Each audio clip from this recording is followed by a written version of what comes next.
Late last year and early this year, I heard about these two movies coming out and how they were covered with controversy. And both movies were causing somewhat of a media firestorm in their respective film festival journeys. And so, of course, because I am a curious person, I was like, okay, well, let me learn more. Why are they so controversial?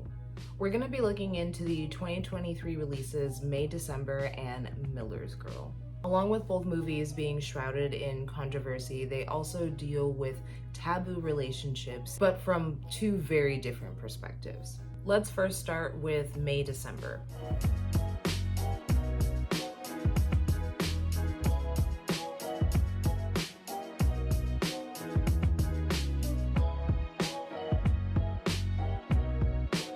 Elizabeth Berry is a Juilliard graduated actress that wants to fully immerse herself into her character for an upcoming project. She goes full method by living with her subject, Gracie Atherton Yu, prior to filming an independent movie about her sordid and criminal relationship with her now husband, whom she met when he was only 13 and she was 36. Gracie Atherton Yu is a registered sex offender that married her victim, Joe Yu.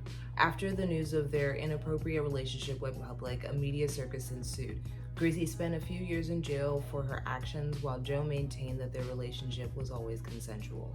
Once Gracie was released from jail, the couple went on to get married and have 3 children. When Elizabeth meets them, they are preparing for their twins to graduate high school and begin the next phase of their life as empty nesters. Elizabeth's prying causes old feelings and untapped emotions to come up for both Joe and Gracie, creating a rift between them as Joe begins to process what happened to him as a child. So just upon reading into the synopsis of the film, I already had a general idea of what story they were pulling from. As a child of the 90s, I definitely remember the infamous Mary Kay Letourneau case. As I got older and I became more interested in true crime, I remember looking further into the Mary Kay Letourneau case and reading more about exactly what happened. I knew that they were not doing a biopic, had this general idea that they were maybe showcasing what is it after, a fantasy idea of life after the tabloids, something to that effect.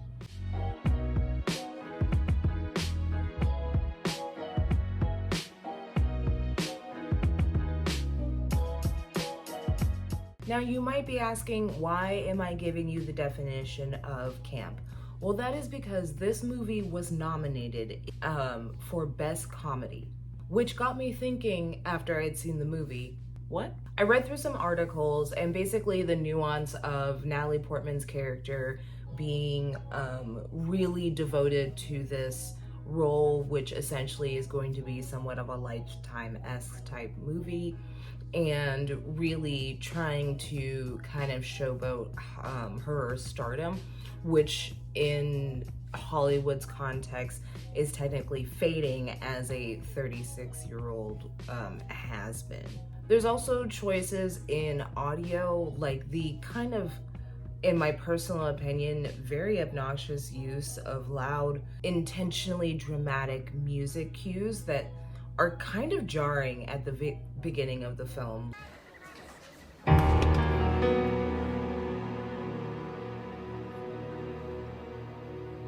don't think we have enough hot dogs.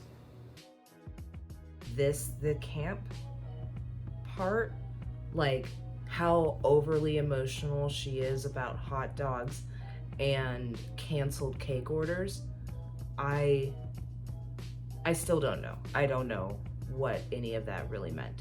I also think that given the subject matter of the film, it's a little bit disrespectful to put this into a comedy category.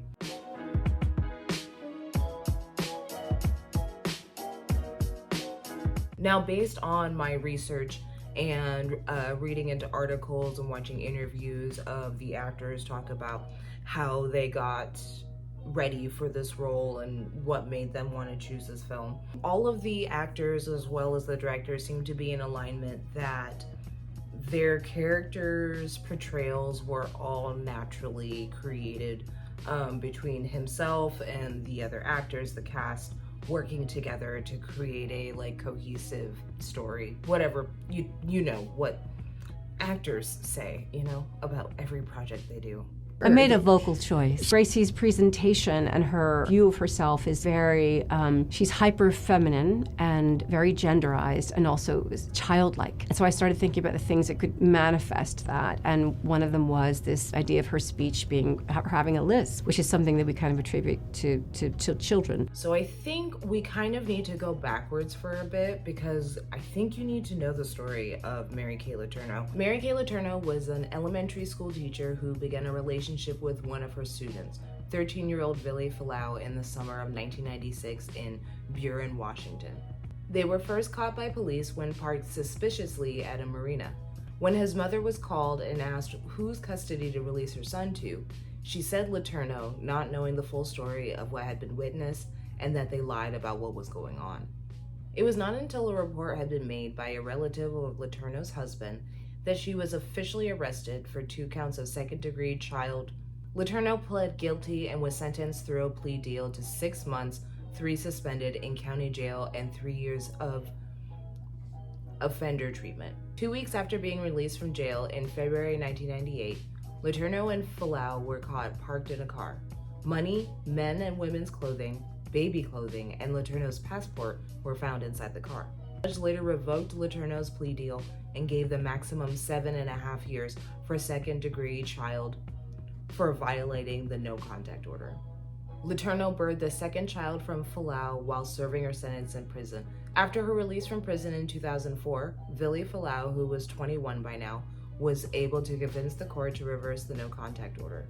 This allowed Falau and Letourneau to rekindle their relationship legally and went on to get married in 2005. The couple had a brief separation in 2017 filed by Falau, but he withdrew the filing.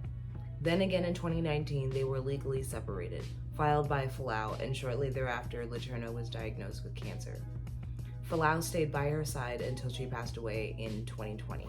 I think when you know the context of the original source material, you start to make a lot more connections to why May December is kind of a direct descendant of that story. Now, even though the cast maintains that it is its own original story and is not affiliated or trying to tell their story for them without getting their perspective, and personally, I do find it kind of disrespectful that they didn't even think to give some kind of heads up, because of course, given the subject matter, and I think there are like-minded people like myself who made the connection between the two stories, who would then want information to see if he was involved in the project and all. Like, it's kind of inevitable that their names would be brought back into the news cycle once again. So by not including him, like, did you also kind of leave him up for public ridicule once again? Because back in the day when this case was happening, you know, this was the early 90s. This was shock jock humor era. People were divisive on where they stood with this, especially given the fact that the perpetrator was a woman, and that's always dealt with in a different light. You know, there's obviously a double standard, and so there were camps of people who demonized her, of course, but there were also camps of people who didn't believe that she was capable of doing something like this, and therefore romanticized the relationship or looked at it with different eyes as opposed to what they would if the genders were reversed.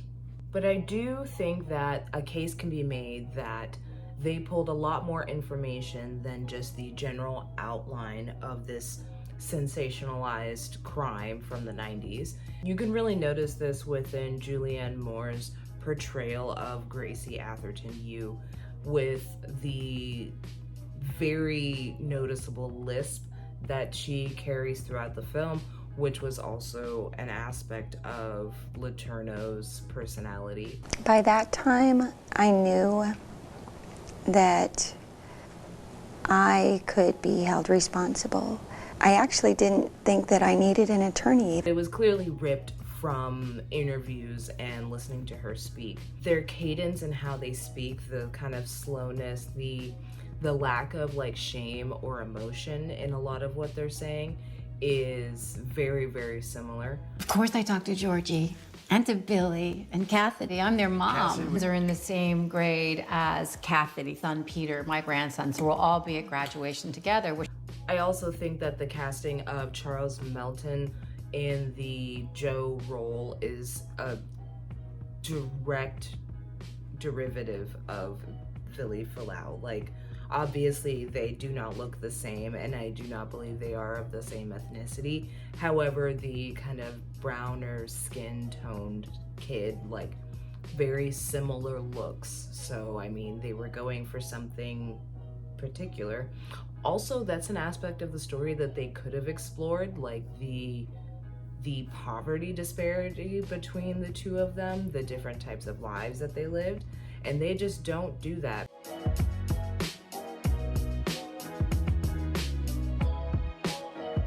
Natalie Portman's character is trying to get a better understanding of her subject matter, try to get inside of her head.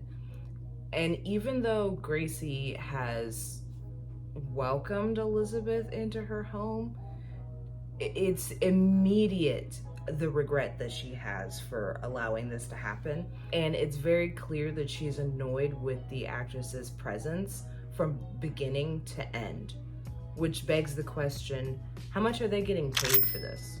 I don't know if they ever answer that, and if they do, then I apologize, because that was totally missed on my 2 watchings of this film. Joe, on the other hand, seems a little bit more open to the possibility that Elizabeth is really spending this time not to exploit them, but to shine a positive light on their relationship. But I think as time goes on throughout the film, that Joe ends up actually having an opposite reaction to Elizabeth being there, and the understanding that Elizabeth is not viewing their relationship in this like romantic, meant to be together Romeo and Juliet type of way that Gracie portrays them to be. Elizabeth ultimately breaks Joe of this sort of fantasy he's lived in and forces him to deal with the reality that he was a child and he was a word I can't say, and that maybe this isn't the end all be all for his life. He starts to have all of these different ideas about his relationship with Gracie and basically where his life is going. But I was really impressed with Charles Melton's performance as Joe in this film. Like, I was just really impressed with the vulnerability and how honest his portrayal of Joe felt. I just really was pleasantly surprised.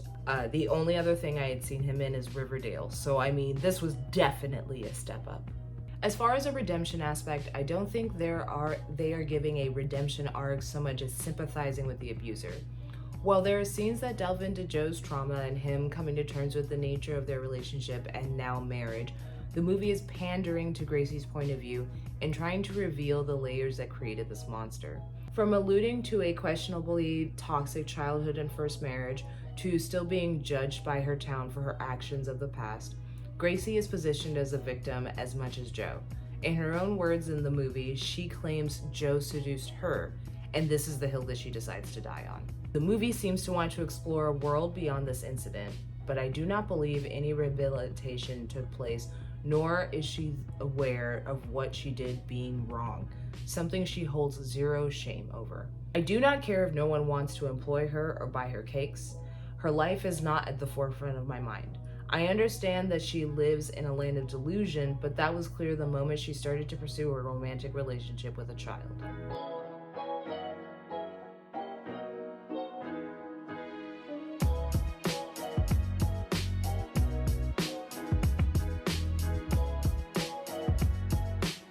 I actually was most interested in watching this film mostly because I really enjoy Jenna Ortega.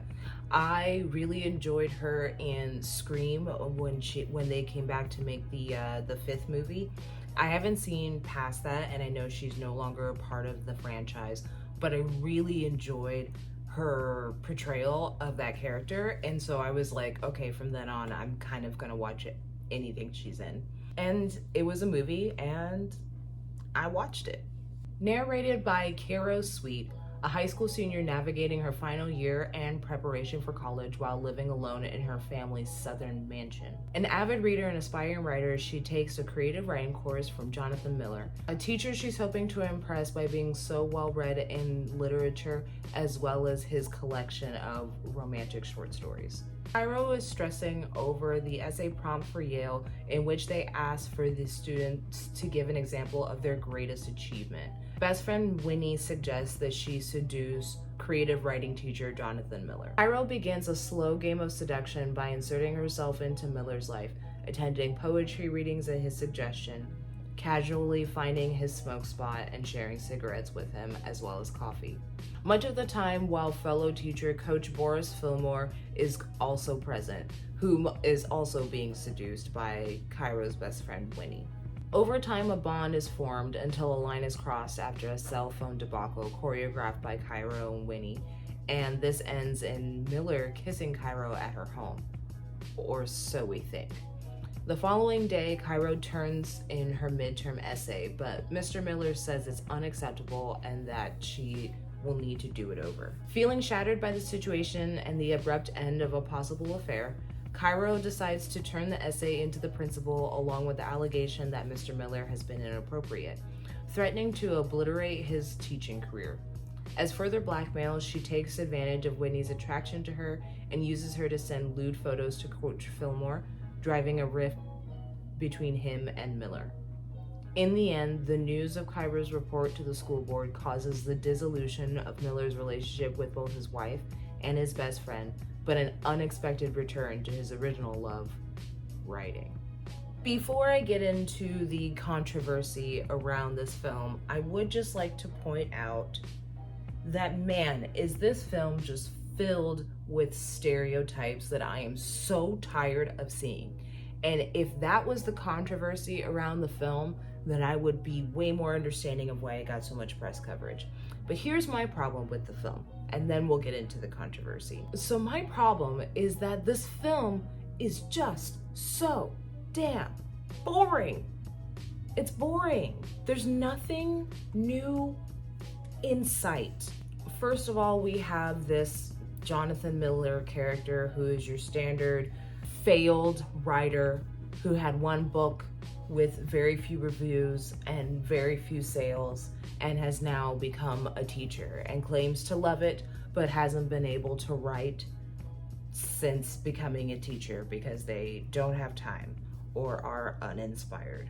Then we have the wife of said professor who is an active author and is currently going through a dry spell and is coming up on a deadline that they are in danger of not making, and also has a particular love for, you know, the drinks. A black coach with really funny one-liners and a lot of good wit. And you wish that their character had any meaning within this story aside from being the token person of color in the film. The gratuitously sexual best friend who is actually completely inexperienced but pretends as if they are extremely worldly and promotes the main character to do something out of their norm. And finally, a protagonist that is just way too smart for their own good. She is a rich girl from the South with a mansion, and conveniently her parents live abroad, and that they're ever coming back. This is I write a column for the New York Star once a week and can afford a 1-bedroom apartment in New York. Like, levels of insanity. Come on. There were so many times in the film where I was begging Jenna Ortega's character to please stop talking. On about being a lonely high school kid, just really, it felt very much like I'm 14 and this is deep. And you know, if I was 14, I would think that this movie was deep and interesting. But because I am not 14, I just found there was nothing here. I've seen this story before.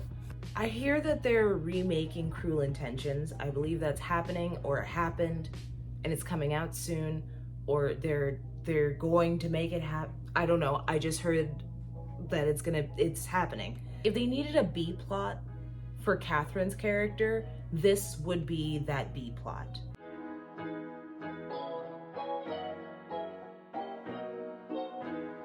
Because the controversy wasn't really surrounding this. However, I did personally find it very controversial. But the implication that Cairo only turned in Mr. Miller as a revenge tactic for not getting exactly what she wanted is dangerous at best. And if this was the plan all along, then is she ultimately the villain, even though there were times where he could have stopped, put up boundaries, not continue the relationship, reported it himself and said, I don't feel comfortable with her being in my class. Like, there were options for everyone. So at the end of it, I walked away going, I don't know. That was the most controversial thing about this film.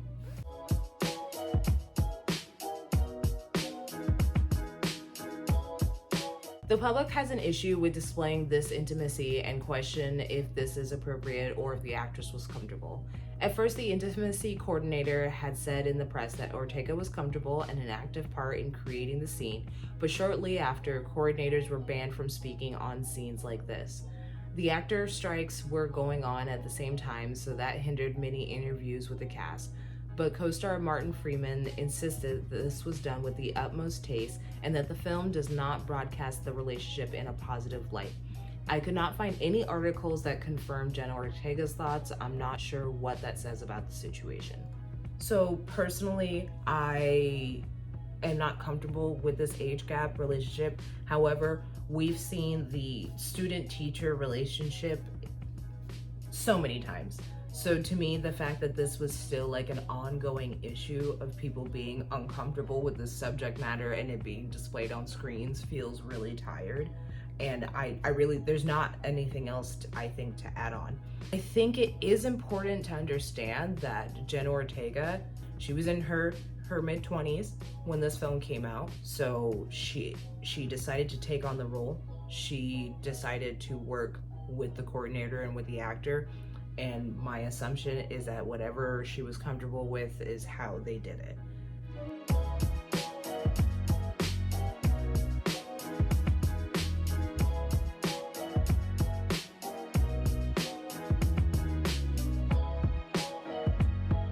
Personally, did not care for nor find entertainment in May-December. While the premise was an interesting place to go, the fact that they did not consult a single person involved with the original story does not sit well with me. There were acting moments from Portman that I found interesting, and Melton gave a real vulnerability and virality to the character that I do think should be celebrated. This movie tried to take itself too seriously. Much like its main character, Cairo, I enjoy Jenna Ortega when she has more to work with inside the character profile, but this one fell flat in my opinion. The dialogue was overdrawn and self-important without really having anything to say. On top of the fact that the student-teacher affair is a story as old as time, and this one fumbled the bag of being interesting. So that's pretty much all I have to say about those two controversial movies. Please let me know in the comments, what did you think? If you've seen these films, please let me know down in the comments below your thoughts, your takeaways. Best thing I got out of Miller's Girl is that I want to steal all of Jenna Ortega's wardrobe in that movie. If you enjoy listening to my opinion, please do me a solid and drop a like on this video, then run over to that subscribe button and hit the bell next to it so you can be notified every time I upload. If you can't get enough of my opinion on movies, you can head over to the Cinema Sit Down podcast. It's a podcast I co-host with my boyfriend and his best friend.